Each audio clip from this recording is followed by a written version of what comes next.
Now, let's talk a little bit about the state of the country's manufacturing sector.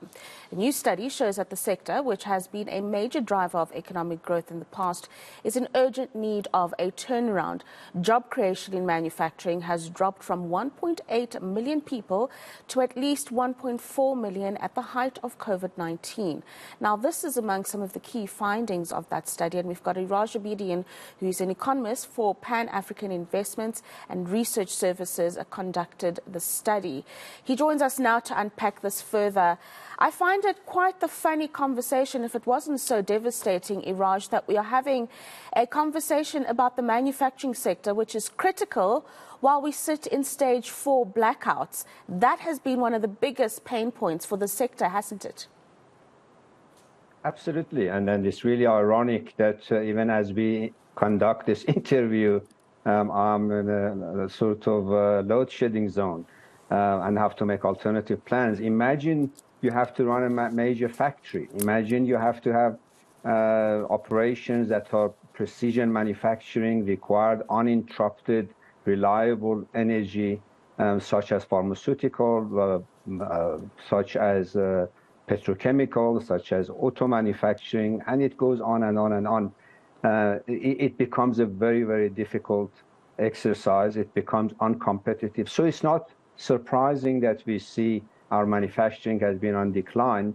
That's one set, however, of factors that have undermined the growth of this sector. Electricity, ports, rail, transportation in general, water, etc., etc. But there are also other sector-specific issues that our study has found that we need to deal with.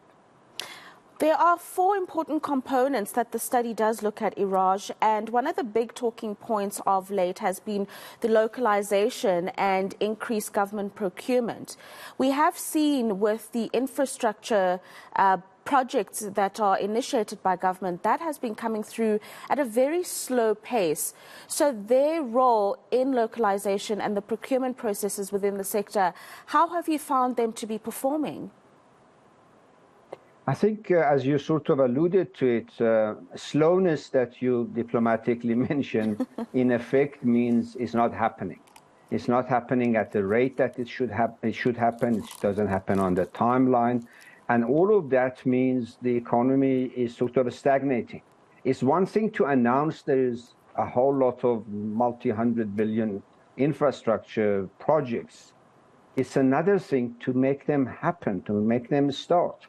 And that's really, that has been the weakest point of our government over the past 15 years.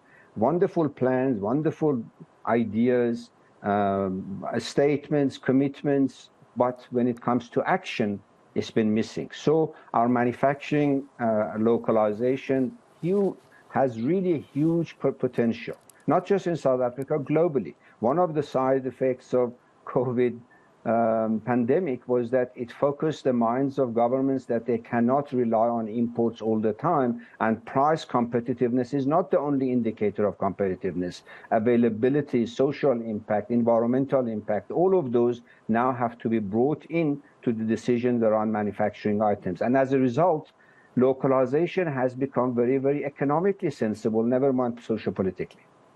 Absolutely, and that's very important, especially given the current account deficit that we reported on earlier last week, that South Africa is simply importing a lot more than it exported in the second quarter. And I know there are global factors, but that is a concerning fact within itself. So I suppose the important thing here is to realize that the manufacturing sector creates a domino effect in that it's able to create jobs should there be the right environments created, create jobs as well as attract investments.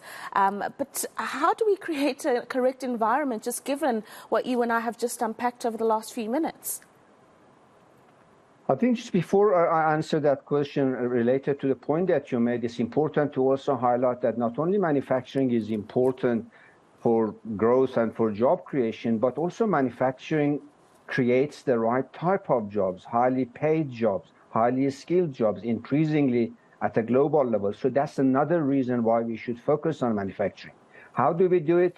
Answering your questions, in our report, we highlight And by the way, the report is produced, commissioned by Proudly SA, and is freely, widely available. In the report, we identify two sets of factors that we need to pay attention to really urgently, not talk about, do them. One is a set of factors such as energy, such as port or logistics more broadly, that applies to all industries. That has to be done, and that has to be done by government and private sector consultation. There are other sets of factors that are very much industry specific. We cannot generalize them. You can have the best ports, the best uninterrupted electricity, competitive, etc., but the business of manufacturing pharmaceuticals is very different from the business of agro-processing. That's also manufacturing, but it's a different type of manufacturing. Medicine is a different manufacturing than manufacturing clothes or apparels. So we need to then focus on sector-specific requirements for success, and that means government needs to govern very differently. DTI in particular has to operate very differently from what it has done historically, and that means bringing those specific entrepreneurs in the sector around the table and listen to them, not dictate to them. And in that regard, SMEs, small and medium enterprises, are particularly significant. Government does not listen enough. It dictates too much to SMEs, does not listen to SMEs. And in the meantime, entrepreneurs in that sector are the ones who know what problems they face, what support they need. And if the government listens more and engages more, sector by sector, region by region, we can get manufacturing revitalized. And there's the problem right there, in that government dictates and doesn't listen. Policy. The policies that are put in place currently are just not conducive to those small to medium businesses you've just mentioned, Iraj.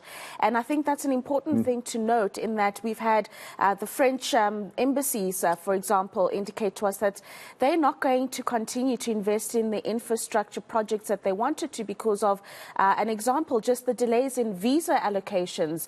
So policy needs to change, and the political will to make this happen needs to be there. But I don't get why government just doesn't get that. I mean, one would say it sounds pretty simple.